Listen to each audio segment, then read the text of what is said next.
All right, welcome to my live. I'm sorry, I'm looking rough. This is me in all its glory with no makeup on, hair not done, eyebrows not on, looking rough. But this is it. That's what you get. All right, so this episode is going to be focused on my story, right? So, how did um, I develop PTSD? So, first of all, um, there are many ways that you can get PTSD. It's not from just being in a deployed environment. There are many things in your life that can cause trauma that could bring about PTSD.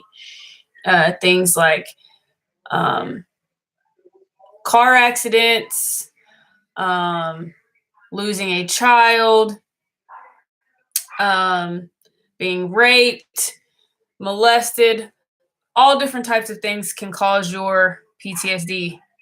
Um, so that's the first thing. Hold on, trying to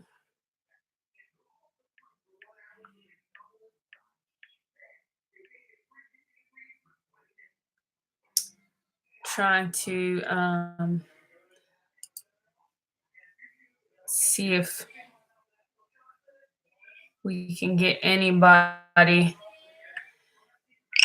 to join us.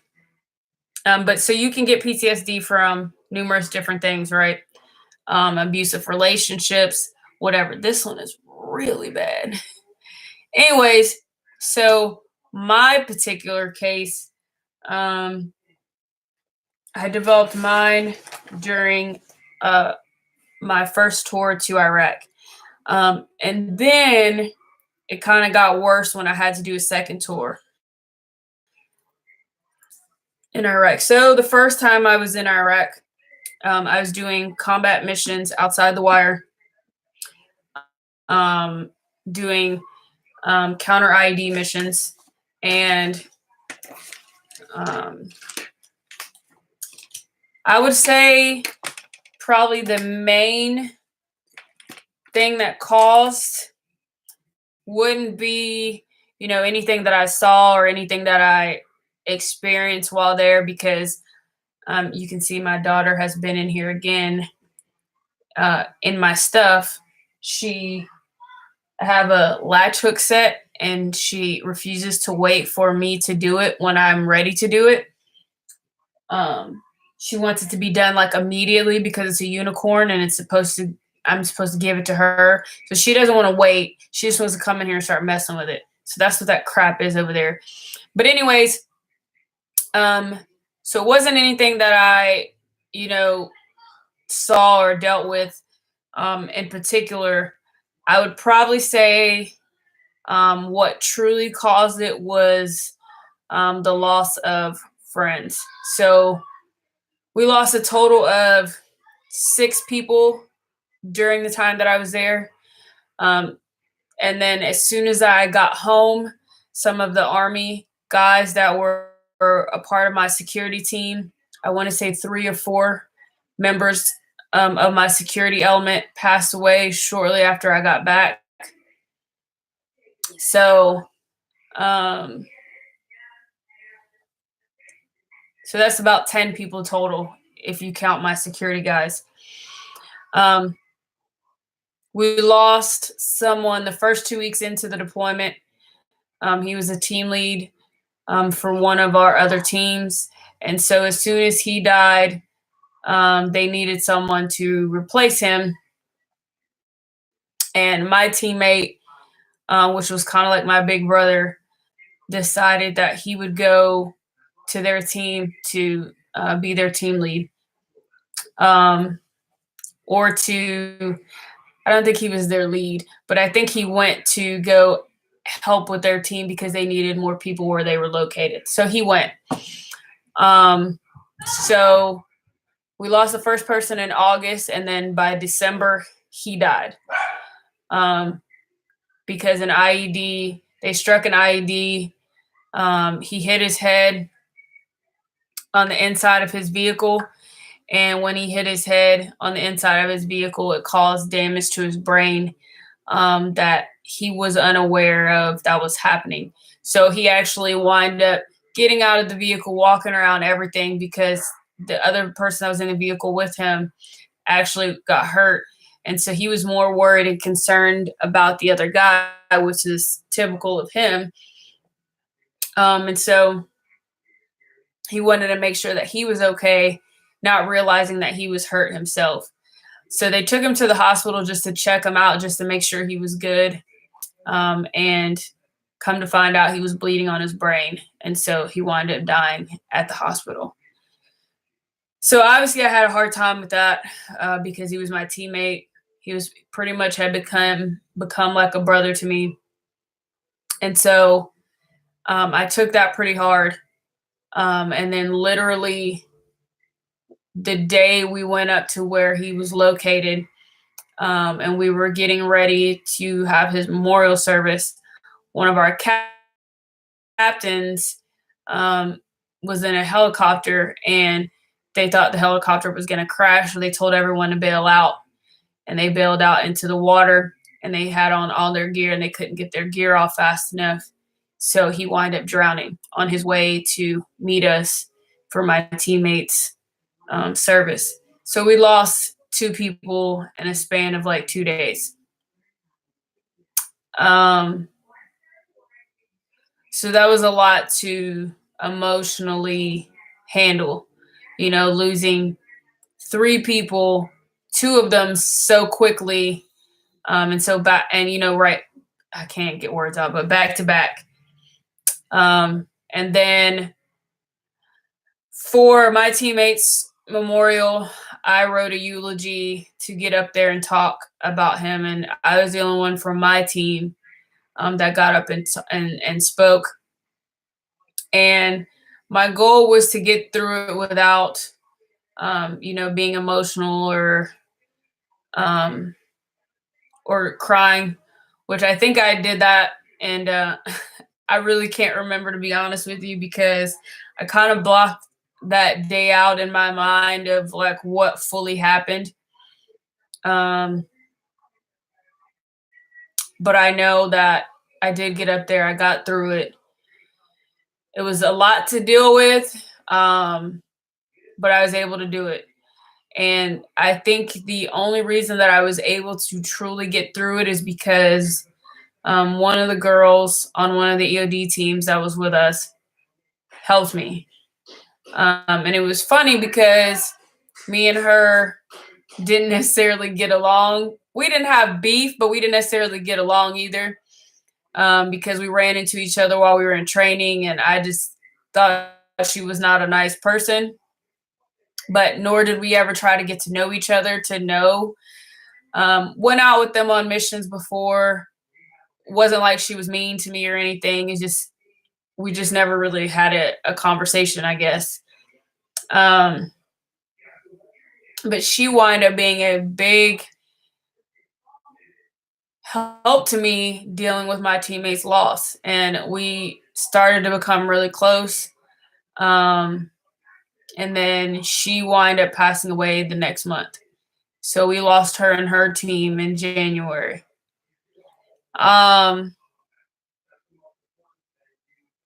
So, dealing with so many people dying in such a quick amount of time, and knowing that I was supposed to be with them on that mission, I think was really like the big piece, right? Because the only reason I didn't go is because when my teammate died, my team lead didn't really want me doing too many missions. He wanted me to stay back and, do the reports and stuff when he came back, but he wanted to keep me back at base as much as possible because he didn't know if I was mentally ready to be doing missions again. So the only reason I was not with them is because of my teammate dying. So, because if he hadn't died, I would have been with them. Usually I rode in the vehicle with them. Usually I got out when they got out. Um, and so I could, not be here today if it wasn't for that. So a little survivor's guilt, I carry around with me a lot, knowing that I was kept around for some reason and not really understanding what that reason is, or, having a full concept of why I'm still here. Obviously there was a purpose for me to come back. So just not knowing what that purpose is kind of weighs on me. And then I became really close with my teammate's mom. After he passed away, I sent her, like a little scrapbook that we put together of him and, our time in training and some of the stuff while we were deployed. And so I would talk to her a lot to check on her. And um, so we were pretty close. And she reached out to me at one point because she was having a really hard time. And I think it was getting close to his birthday. And it was going to be his first birthday without him here. And she couldn't really handle it. It was too much for her. So she apparently reached out to me, but I didn't get her message until later. But she reached out to me because she was planning to take her life. And she didn't get a hold of me. So she did take her life. Her husband and her youngest child, I think, or who found her. And it sucks because I kind of carried that guilt with me for that as well. What if I would have been there? What if I'd have answered that call? Maybe I could have saved her. Maybe I could have, explained to her that her other kids needed her, or that it wasn't fair to them for her to take her life. Like, I don't know, something I could have said, maybe would have kept her around at least a day longer. Because I'm sure that the hurt that she had was not going to allow her to not do it. I think she was just going to do it regardless of anything that I said. But maybe I could have just kept her around a little bit longer. I don't know. So that bothers me still to this day. I have a hard time knowing that I could have potentially saved her. I don't know, but it sucks. You know what I mean? It sucks knowing that she's not here anymore and that her kids don't have her around, um and she won't be here because I'm sure her kids may have kids now, and she's not here to be a grandmother and to see her kids as adults. And I don't know, it just sucks. It sucks. And so carrying that around and carrying, my survivor guilt around, knowing that I'm here and they're not, it weighs heavy on me. It took me a while to realize, like, that I had PTSD. Of course, this is not the only reasons I have PTSD. Of course, being in that environment, not knowing every time you took a step when you were outside the vehicle, if you were going to step on an IED,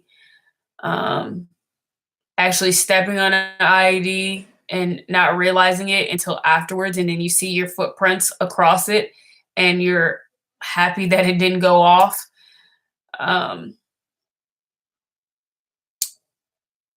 Coming to a scene where people died, and that could have been you, and it's just it's a lot of stuff from that deployment that will forever change my mindset and how I view and see things in this world. I will never see the world the same way again. I will never be able to be 100% comfortable in environments like airports and bus stations and crowds and loud noises, and that will have forever changed me. I will never look at things the same. Traveling is never something I like doing or want to do anymore.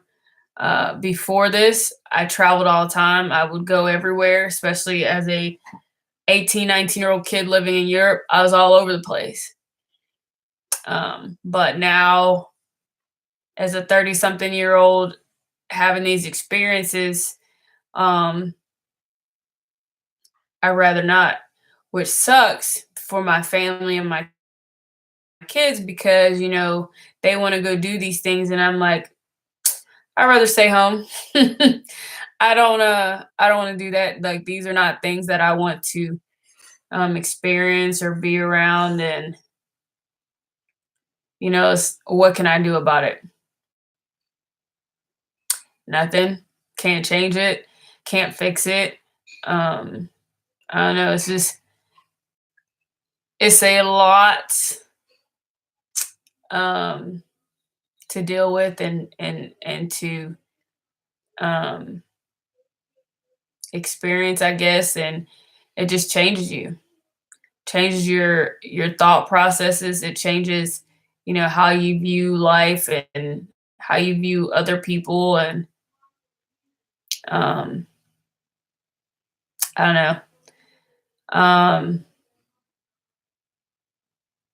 can I say that um, it has made me a stronger person? 100%. Um, but it also has made me very leery to live life, right? So it makes me um, want to live like in a box, but you can't, right? You can't just not live your life and experience those things because of experiences that you've dealt with. But that's what happens. That's what changes you, is those experiences. So now it makes you, want to sit and not do anything, not go anywhere, and not experience anything because of those experiences you've had. And um, mm, it kind of sucks, and then it plays with your mental psyche because then, like, it makes it hard to trust people. It makes it um, I don't know. It just changes you, and not for the good. I don't know. It's hard to explain it, but um, continuing life, without my friends or these people, and knowing that don't get they don't get to experience these things, and that they don't get to see these things, and their families don't see them anymore because um, three of them had children. Um, three of them were young, um, and really still just beginning to live life. And um, actually, all of them were young, but not married yet, not kids yet. Well, one of them was married, but um, and then my security team, I think all of them had kids. So it just sucks knowing that these people aren't here anymore, and you're here and you're like, "Well, why am I here? Why did I get to stay? What is your purpose for me? What do you need me to do? Do you need me?" And so this is part of the reason why I started telling my story. This is kind of part of the reason why I started talking about this stuff, is because I felt like maybe this is what my purpose was, is to help other people that are experiencing the same things that I go through, um, to let them know they're not the only ones that deal with this, um, and to let them know that, sometimes these experiences suck. They weigh on our conscience, and it's hard to deal with. It's hard to process sometimes, and sometimes because of all these experiences, you get into a lull where you're depressed, and you get into your time of when you're by yourself and you're just alone with your thoughts, and your thoughts start to go crazy and make you think about things that you shouldn't, and it puts you in such a place where you're mentally exhausted, your body's exhausted, and you may have rested, you may have slept well, but your body is telling you otherwise because of the depression that may go along with you having PTSD. And so um,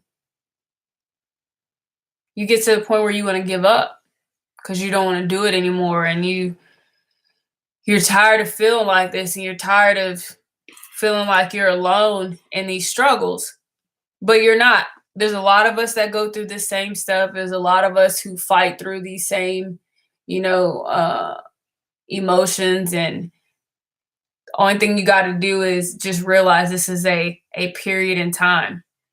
Like, it doesn't last forever. Like this heaviness, this burden, right? It will eventually move on because it comes in waves. You'll be fine for like 6 months, have no issues, and then all of a sudden here it comes. It's like a black cloud, right? Just sitting over you, and you're like, how do I get through this? How can I push forward? And then, all of a sudden you're fine again. You may go get some treatment. You may start seeing a therapist or a counselor. They help you through this period, and you can be fine for like a year or two. Nothing going on. Then all of a sudden, here it comes again to rain on your parade, pretty much. And then because it may be something that triggers it. Maybe a certain smell, a certain sound, um, a certain person like triggers it. But then all of a sudden, like, you're past it again. So, it may be like one of those points where you're like, I can't do this no more. I'm tired of dealing with it. But then you realize that this is only temporary. This is not a permanent thing. So when you start thinking, irrational, and you say, oh, I'm going to take my life because I can't do this anymore. But what you're doing is a permanent solution to a temporary problem. That problem's not going to last forever. It's going to go away. It may come back, but it's not going to last forever. That 5 or 6 months or 2 weeks or a few days that it may last is only that, but it's not permanent. Now your condition may be permanent, but it's only ups and downs and waves. And sometimes you can get, the right amount of counseling to where you don't have any issues with it again, but it also depends on your severity of your PTSD. So it all is different for each person. But you can't focus on you're tired of it right now, because that's where getting treatment is important. And as someone who, had to try a few times, I know it's frustrating to find the right person or the right doctor or the right treatment or whatever. Sometimes it may just be you need to pick up, if you're religious, not pushing that on anybody, you may need to pick up a Bible and start reading it, reading through the scriptures, or praying, or going to a chaplain, or going to a counselor of some sort, getting in a group of other people that have PTSD, because that may be what you need, is talking to other people who go through your same struggles. That way, you're not by yourself. You know that there are other people like you who deal with these same struggles, and then you have someone to talk to. Because I think the hardest thing for me is like not having people who understand, not having people who've been where I've been and I could talk to and they understand. Now, I have a few people that were there with me that I still talk to, but I don't like to bother them or inconvenience them. or I'm too worried about bringing up emotions for them as well. Um, so I kind of try to leave it alone when it comes to talking to my brothers, because that's what they are to me, my brothers. Because I don't want to bring up any emotions for them and stir memories up and cause issues for them. So I kind of try to deal with it on my own. But that's why I talk to you guys. uh, you may not be talking back, but at least I know this may help you um, get to a point in your life where you could go talk to somebody or start telling your story. So it is what it is. Um, but it took me 3 doctors before I found a doctor that could help me.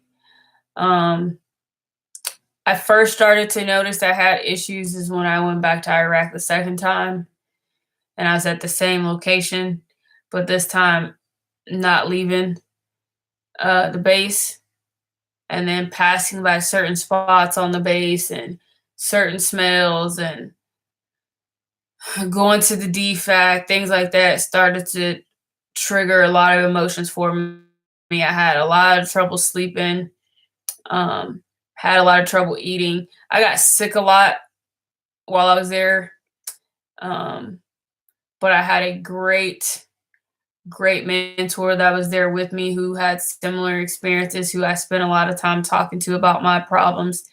And he was awesome. He got me through a lot.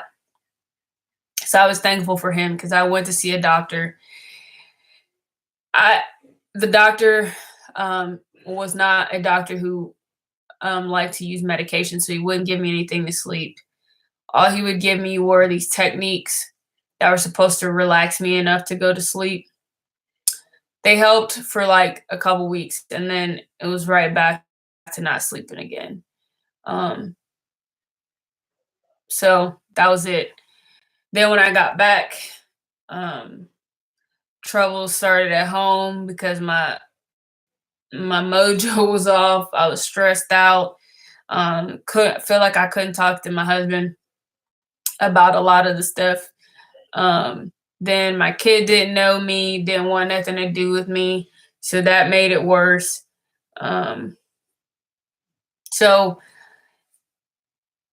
all of that just started to like bottle up, and then I wind up getting pregnant and having a miscarriage, which set me off even more. Um, so I went back to try and find another doctor, and this doctor tried to tell me everything was hormone related because I had a miscarriage, and that there's no way I had PTSD, even though I had already went to an MFLAC before her, and the MFLAC said 100% you have PTSD. She's like, you could have PTSD from your childhood issues on top of your stuff from your deployment, but you definitely have PTSD, and you need to go see um, the provider to get it documented. So of course she was like, no, you don't have it. Um, it's hormones that's causing all this. All she want to do is put me on medication, wouldn't let me deploy to another location that was nowhere near remotely close to being dangerous. Um, and I felt like her medicating me and all this stuff just made it worse. Um, I think I was more miserable and more depressed because of the medication she put me on. So that didn't help at all. So I wind up like just faking saying everything was good so I could stop seeing her. Um, then we got orders overseas, and it just got worse. It was so to the point that I didn't want to travel. I didn't want to do anything.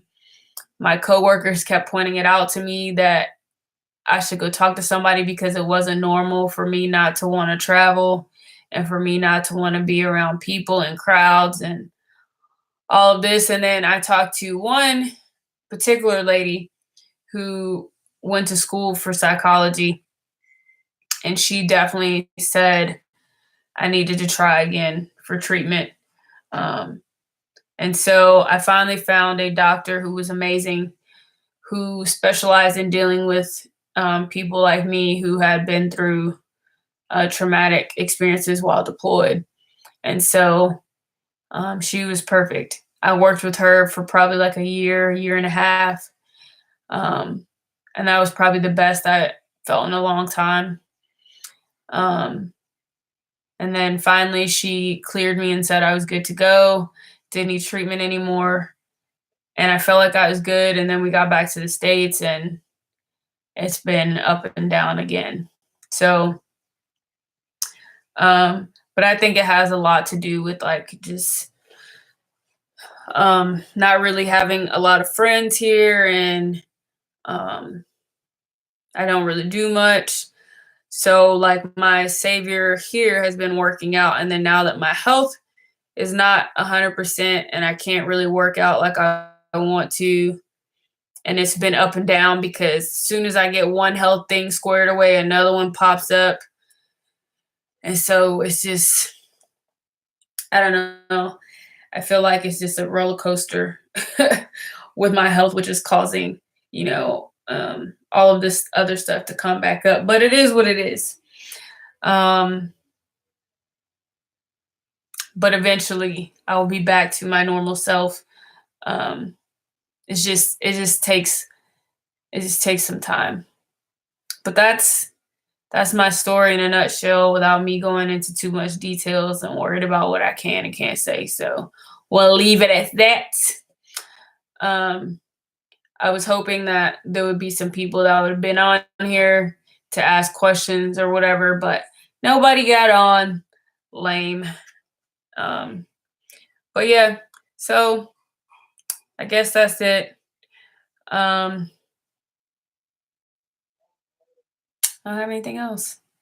So love, peace, fish grease. I'm out.